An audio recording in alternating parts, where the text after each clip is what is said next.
घर में हवन और जाप करने के लिए मंत्रों और श्लोकों का उच्चारण किया जाता है, लेकिन गायत्री मंत्र एक ऐसा मंत्र है जिसका जाप सबसे अधिक किया जाता है।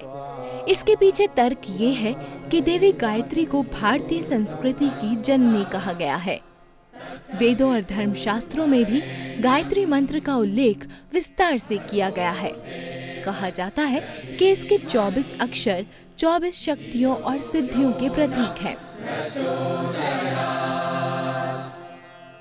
गायत्री मंत्र का वैज्ञानिक महत्व, वास्तव में इस जगत को हम देखें, इस ब्रह्मांड को देखें तो इसमें दो चीज़ें दिखाई देती हैं। एक है दृश्य जगत और एक है अदृश्य जगत।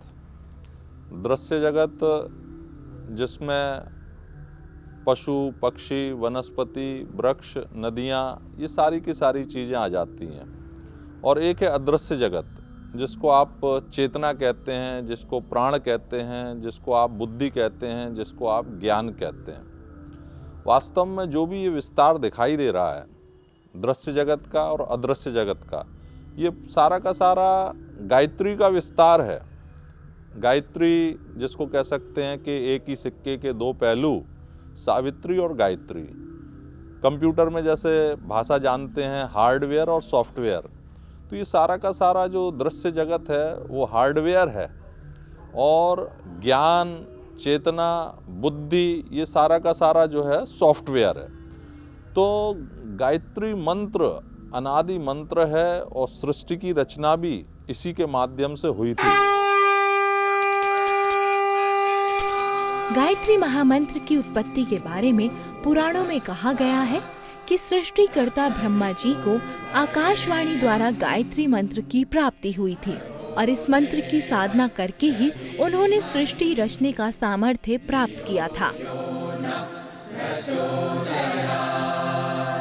अनादिकाल से ही हमारे ऋषियों ने इसको बहुत ज़्यादा महत्व दिया था, क्योंकि ये हमारी संस्कृति का आधार है, ये सारे विश्व का आधार है। गायत्री एक तरह से सूर्य की उपासना भी कहते हैं, सूर्य की उपासना है। और सारी मानवता में 3 तरह की समस्याएं होती हैं, अज्ञान अशक्ति और अभाव। इन तीनों चीज़ों को गायत्री के माध्यम से दूर किया जा सकता है। जब गायत्री मंत्र का उच्चारण किया जाता है, जिसका भावार्थ आप सबको पता है कि मोटे तौर पे गायत्री मंत्र का भावार्थ होता है उस प्राण स्वरूप, दुख नाशक, सुख स्वरूप, श्रेष्ठ, तेजस्वी, पाप नाशक, देव स्वरूप परमात्मा को अपनी अंतरात्मा में धारण करें। वह परमात्मा हम सबकी बुद्धि को सन्मार्ग की ओर प्रेरित करे, ये उसका भावार्थ है। कहते हैं कि गायत्री मंत्र महाप्रज्ञा है, यानी अपार ज्ञान, जो व्यक्ति को बुद्धिमान और दूरदर्शी बनाता है। और ये मंत्र अपार समुद्र की तरह है, जिसके गर्भ में कई अमूल्य रत्न छिपे हुए हैं। इस मंत्र के रहस्य को समझने वाला व्यक्ति 4 वेदों को जानने वाला ज्ञाता हो जाता है। गायत्री मंत्र के 24 अक्षरों में ज्ञान विज्ञान का भंडार छिपा है, और इसके एक एक शब्द में रहस्य और संदेश है, जिसे पूर्ण रूप से समझने के लिए मनुष्य का एक जीवन भी कम है। गायत्री मंत्र का जब उच्चारण किया जाता है, उसके माध्यम से सूक्ष्म कंपन उत्पन्न होते हैं, और यह सूक्ष्म कंपन शरीर के विभिन्न भागों में, जिनको हम वैज्ञानिक भाषा में बोलते हैं एंडोक्राइन ग्लैंड्स बोलते हैं, इन ग्रंथियों को वो स्टिमुलेट करते हैं, जिसके माध्यम से हार्मोन्स सीक्रेट होते हैं, और उन हार्मोन्स के कारण से जो प्रभाव होता है वो वैज्ञानिक प्रभाव है। वैज्ञानिक तर्क तथ्य और प्रमाण के आधार पर इसको सिद्ध किया जा चुका है।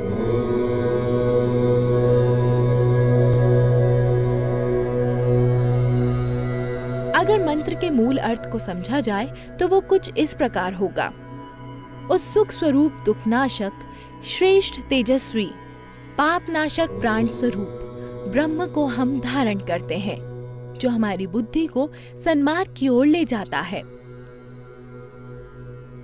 गायत्री मंत्र का उच्चारण करते समय जैसे चक्र जागरण है, आपका नाभि चक्र है, हृदय चक्र है, आज्ञा चक्र है, ये सारे के सारे चक्र जो हैं विशेष रूप से जागृत होते हैं। जब नाभि चक्र की बात आती है, नाभि चक्र के माध्यम से जो प्राण ऊर्जा है उसका संचार होता है। सारा का सारा शरीर जो है बलिष्ठ बनता है, तेज युक्त बनता है, व्यक्ति के अंदर साहस आता है, व्यक्ति के अंदर पुरुषार्थ आता है। जब हृदय चक्र जागृत होता है तो हृदय चक्र के माध्यम से उसका भावनात्मक विकास होता है, उसके अंदर जो है ईश्वर परायणता जो है उसके अंदर बढ़ती जाती है। और जब उसके अंदर आज्ञा चक्र जागृत होता है तो उसके माध्यम से बुद्धि और विवेक, प्रज्ञा, दूरदर्शी विवेकशीलता जिसको बोलते हैं। आजकल गायत्री को बोला जाता है कि बुद्धि का मतलब है प्रज्ञा जो है बुद्धि होती है जो भौतिक जगत के प्रयोग में आती है। हमारी रोजमर्रा की जो दिनचर्या में आने वाली चीज़ें हैं उसमें बुद्धि प्रयोग होती है। आप डॉक्टर बनते हैं, आप इंजीनियर बनते हैं, बुद्धि के माध्यम से बनते हैं। लेकिन गायत्री के माध्यम से जो विशेष अनुदान मिलता है जिसको बोलते हैं प्रज्ञा बोलते हैं दूरदर्शी विवेकशीलता को, प्रज्ञा बोलते हैं अंतःकरण में जो चेतना है उसके परिष्कार को, और उसके माध्यम से व्यक्ति को फिर रस आता है करुणा में, दया में, ममता में, सहकार में। तो ये सारी की सारी उपलब्धियां गायत्री मंत्र की उपलब्धियां हैं। गायत्री मंत्र के वैज्ञानिक पक्ष को देखें तो पता चलता है कि इस मंत्र के जाप से पैदा हुई वाइब्रेशन से वातावरण में कंपन होने लगती है जो इसे शुद्ध करने का काम करती है। गायत्री मंत्र का उच्चारण तो भले ही व्यक्ति की जिह्वा से होता है, मंत्र जाप के लिए जैसे ही हमारे हाथ की उंगलियां विशिष्ट मुद्रा में चलती है वैसे ही न्यूरल साइकिल का निर्माण नर्वस सिस्टम में होता है और इससे नर्वस सिस्टम नियोजित हो जाता है। इस प्रक्रिया से हमारे शरीर के सभी चक्र और नाड़ियां सक्रिय हो अनेक हार्मोन्स को बाहर ले आते हैं और इस कारण व्यक्ति दीर्घायु और निरोगी बनता है।